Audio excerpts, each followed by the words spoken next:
Hello friend, তোমরা সবাই কেমন আছো? আমি একটু আগে এসেছিলাম এমনি স্কুলে। তো এখন দেখে টিফিন টাইম হয়নি, ঘন্টা পরে দিন। তো পাশে একটা পার্ক আছে, ছেলেকে নিয়ে চলে আসলাম পার্কে। ছেলে তো খুব মজা পাচ্ছে এখানে, ঢেকে চড়ছে, স্লিপ চড়ছে।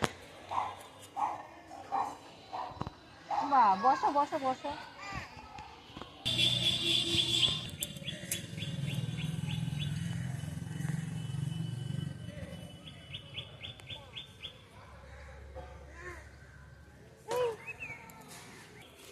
কাক এসছে বাবা, একটা কাক এসছে, দেখো দেখো।